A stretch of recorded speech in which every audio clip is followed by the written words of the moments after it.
Bismillahirrahmanirrahim. Today's lecture is reactions of alkenes और इसमें हमने जो डिस्कस करना है वो ऑक्सीडेशन रिएक्शंस को डिस्कस करना है।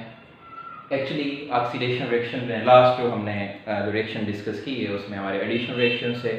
एडिशन रिएक्शन में हमने हैलोजिनेशन और उसके साथ साथ हाइड्रोहेलोजिनेशन, हाइड्रोजिनेशन ये सारे हमने डिस्कस किए। अगर हम ऑक्सीडेशन रिएक्शंस पे आते हैं तो ऑक्सीडेशन रिएक्शंस में हम सिंपल एडिशन ऑफ ऑक्सीजन पे आएंगे, उसके बाद हम हाइड्रोक्सिलेशन की तरफ चले जाएंगे, हम कंबशन की तरफ जाएंगे, that is also oxidation reaction. और जो मोस्ट इंपॉर्टेंट इसमें ऑक्सीडेशन रिएक्शन है that is ozonolysis. First of all हम एडिशन ऑफ ऑक्सीजन की तरफ हम आते हैं कि अगर हम अल्कीन में एडिशन की तरफ जाएं तो हमारे पास जो कैटलिस्ट अप्लाई किया जाता है that catalyst is silver oxide, Ag2O, that is silver oxide। और ये जो सिल्वर ऑक्साइड 300 सेल्सियस कंडीशंस पे टेम्परेचर पे ये काम करता है, ये इफेक्टिव होता है।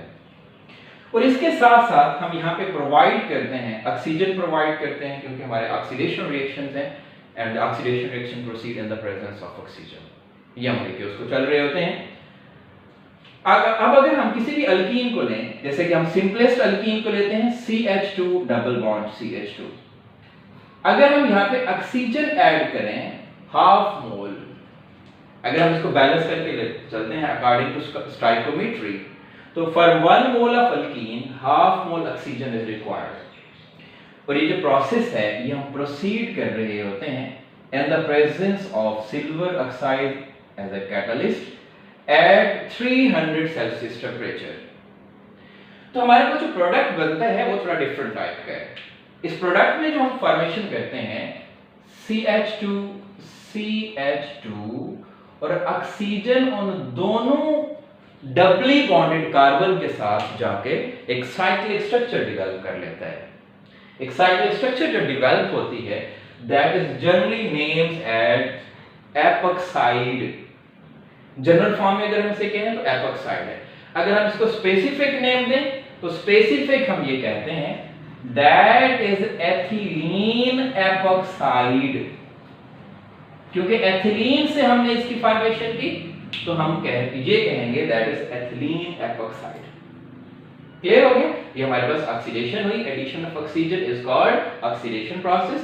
और एपॉक्साइड हमारा ऑक्सीडाइज्ड प्रोडक्ट है।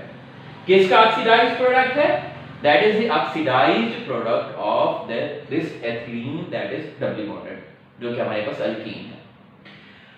फर्दर अगर हम दूसरी एग्जांपल की तरफ जाएं, अगर हमारे पास प्रोपाइलीन है CH3CH डबल बॉन्ड CH2, अगर हम यहाँ पे सेम कंडीशंस अप्लाई करते हैं तो इन कंडीशंस में वही हमारा silver oxide as a catalyst at 300 Celsius temperature. अब जहां पे कार्बन हमारे डबली बॉन्डेड थे वहीं पे ऑक्सीजन आके अटैच होगा, जैसा कि CH3 CH CH2 double bond खत्म हो गया और हमारे पास ऑक्सीजन अटैच हो गया। ऐसा नहीं है कि हम ये ऑक्सीजन इस कार्बन पे अटैच कर दें। ऐसा कार्बन जिस पे डबल बॉन्ड था ही नहीं, हम वहां पे ऑक्सीजन अटैच नहीं करेंगे। ऑक्सीजन सिर्फ उस पोजीशन पे हमारी एडिशन होगी जो हमारे कार्बन डबल बॉन्डेड थे। ठीक है, जैसे ये कार्बन नंबर 1 और कार्बन नंबर 2 ये डबल बॉन्डेड थे तो उसके साथ ऑक्सीजन आके अटैच हो गया। अब ये जो प्रोडक्ट हमारे पास बना that is propylene, propylene epoxide. ये क्योंकि हमारे स्टार्टिंग मटेरियल प्रोपाइलीन था, प्रोपाइलीन की हमने ऑक्सीडेशन की दैट इज प्रोपाइलीन एपॉक्साइड। तो इस तरह के हमारे रिजल्टेंट प्रोडक्ट्स जो है वो एपॉक्साइड्स बन रहे होते हैं by addition of oxygen in the presence of these catalyst and these properties. अब थोड़ा सा मैं इसकी एक्सप्लेनेशन करता जाऊं यहाँ पे। एक्चुअली ये जो हमारे एपॉक्साइड्स बनते हैं, ये एंट्रेंस में इस तरह की बात जो है वो पूछ ली जाती है। ये जो अगर हमारे पास एपॉक्साइड्स बनते हैं, जैसा कि ये हमारे पास एथिलीन एपॉक्साइड है CH2 CH2 and ethylene epoxide, अगर मैं इसकी हाइड्रोलिसिस करता हूं हाइड्रोलिसिस क्या है? एडिशन ऑफ वाटर, और एडिशन ऑफ वाटर हम क्या करते हैं? इसकी ब्रेकेज करते हैं। मतलब H और OH की मैं एडिशन इसमें करता हूं, तो इसकी एडिशन से हमारे पास बनेगा CH2 OH and OH। OH कैसे आ गया? ये बॉन्ड ब्रेक हो गया ऑक्सीजन के साथ वाटर का हाइड्रोजन, और वाटर का ही हाइड्रोक्सिल ग्रुप दूसरी पोजीशन पे आ गया। मतलब ये है कि अगर हम एपॉक्साइड को फर्दर प्रोसीड करें, उसकी हाइड्रोलिसिस करें, तो फिर हमारे पास जो प्रोडक्ट बनता है वो डाईओल, या हम इसे कहते हैं ग्लाइकोल्स की फॉर्मेशन हो रही होती है। ठीक है, लेकिन हमारा जो एफएससी के पॉइंट ऑफ व्यू से जनरल रिएक्शन है वो यहां तक है। फर्दर अगर हम उसे प्रोसीड करते हैं तो हमारे पास ग्लाइकोल्स की फॉर्मेशन होती है अगर हम उसके हाइड्रोलिसिस पे चले जाते हैं। तो ये हमारा फर्स्ट ऑक्सीडेशन रिएक्शन था जिसमें हमने ऑक्सीजन को ऐड किया। सेकेंड हमारा रिएक्शन है दैट इज हाइड्रोक्सिलेशन। हाइड्रोक्सिलेशन बड़ा इंपॉर्टेंट रिएक्शन समझने के लिए भी और एप्लीकेशंस के पॉइंट ऑफ व्यू से भी। अगर हम इसको डिफाइन करें सिंपल वे में, अगर इसकी डेफिनेशन की जाए, addition of hydroxyl group, addition of hydroxyl group is called hydroxylation. Hydroxyl group कौन सा है? OH ग्रुप हमारा। अगर हम डबल बॉन्ड अल्कीन में हाइड्रोक्सिल ग्रुप ऐड करेंगे then that process is termed as hydroxylation. अब इस हाइड्रोक्सिलेशन के लिए रिएजेंट्स कौन कौन से रिक्वायर्ड हैं? पहले हम रिएजेंट्स को यहां पे कंसीडर कर लेते हैं। अगर रिएजेंट को यहां पे देखा जाए तो हम डिफरेंट वेज में इस इन रिएजेंट को रिप्रेजेंट कर सकते हैं। जो पॉसिबल वेज हैं वो सारे मैं यहां पे एक्सप्लेन कर रहा हूं। इसमें हम ये कहते हैं कि बेयर्स रिएजेंट हम यूज करते हैं। बेयर्स रिएजेंट साइंटिस्ट के नेम पे है, बेयर्स रिएजेंट हम ये अप्लाई करते हैं। अब इसकी कंपोजिशन क्या है इस बेयर्स रिएजेंट की? ये एमसीक्यूज भी पूछ लिया जाता है, what is the composition of bears reagent.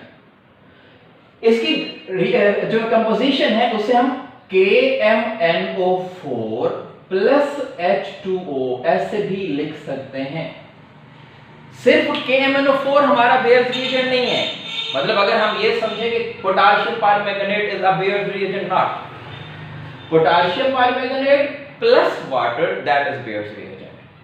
ठीक है, दोनों की कंपोजिशन अगर कंबाइन होगी तो हम उसे बेयर्स रिएजेंट कहेंगे, अदरवाइज हम उसे बेयर्स रिएजेंट नहीं कह सकते। इसे हम एक और एंगल से भी कह सकते हैं, हम KMnO4 सॉल्यूशन भी कह सकते हैं। मतलब अगर हमने KMnO4 को वाटर में डिसॉल्व किया हुआ है दैट इज सॉल्यूशन। इस तरह से भी रिप्रेजेंट किया जा सकता है। इसे हम एक्वस KMnO4 भी कहते हैं। Aqueous KMnO4 means KMnO4 in water. ये भी हम इसको रिप्रेजेंट कर सकते हैं इस एंगल से भी।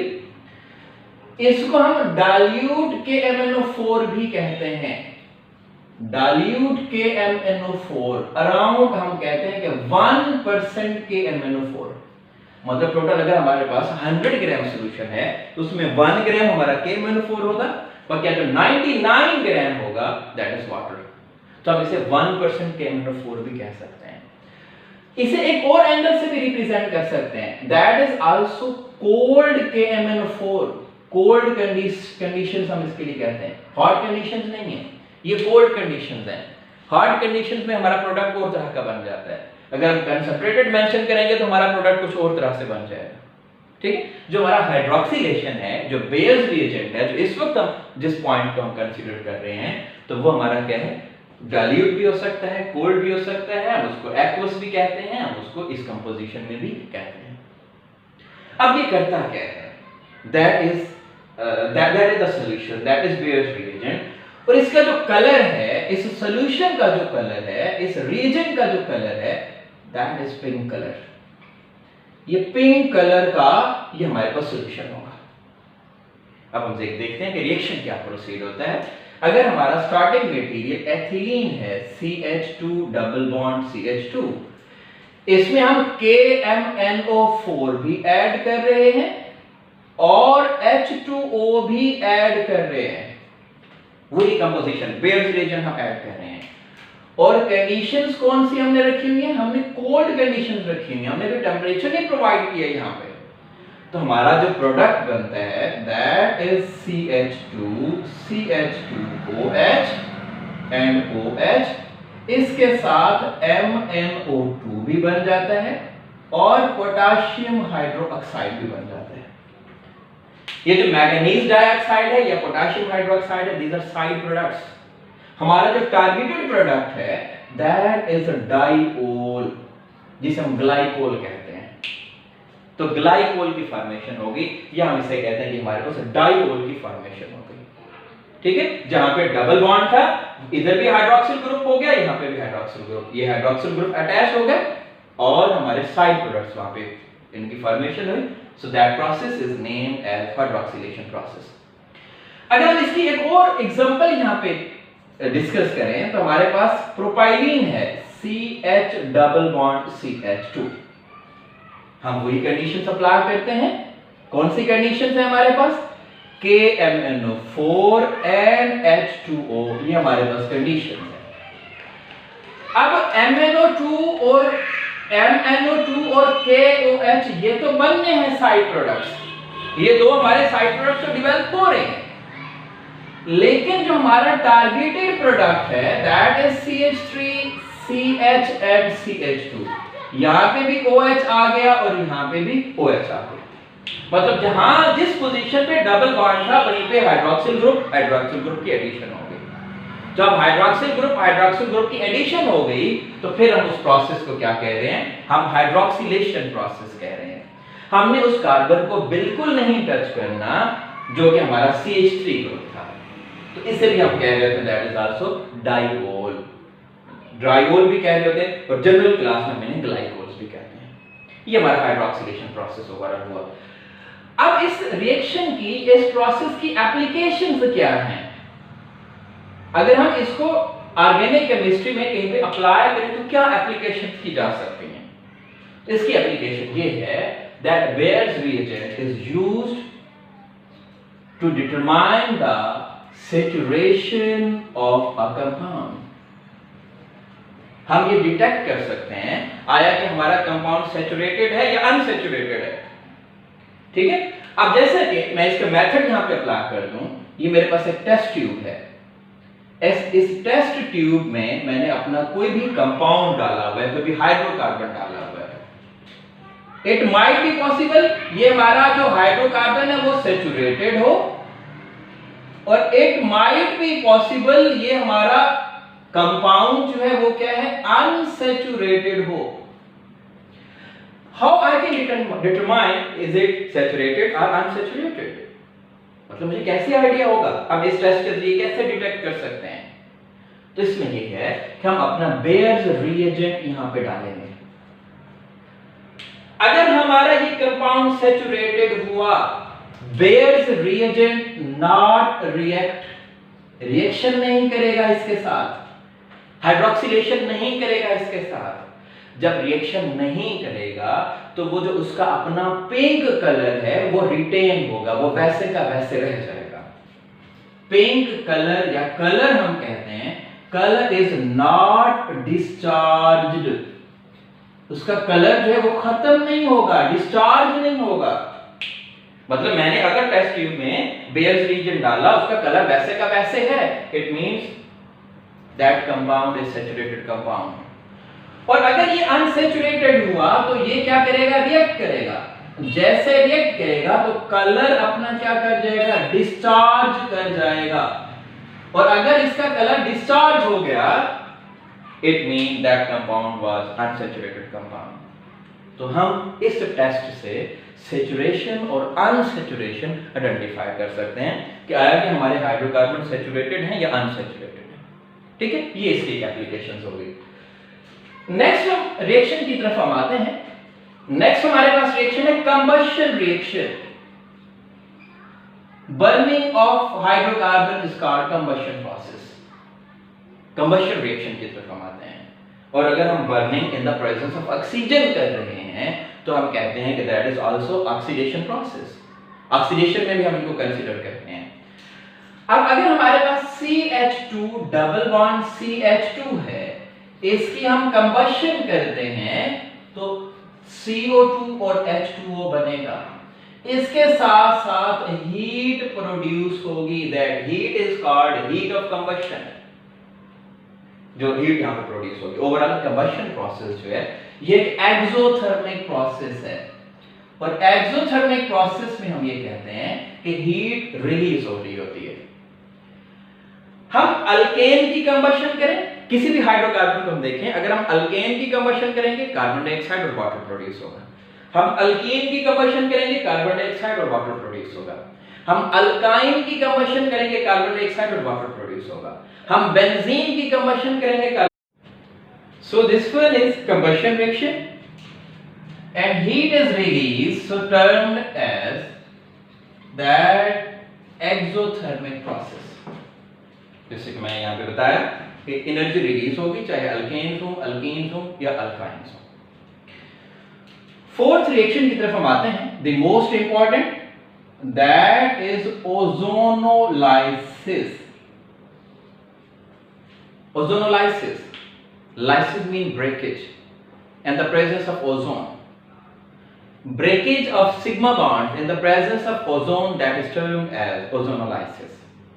ये ओवरऑल हम इसकी डेफिनेशन पे जब हम जाते हैं, इसके अगर हम मैकेनिज्म पे आए, CH2 double bond CH2, that is ethylene molecule, ethene.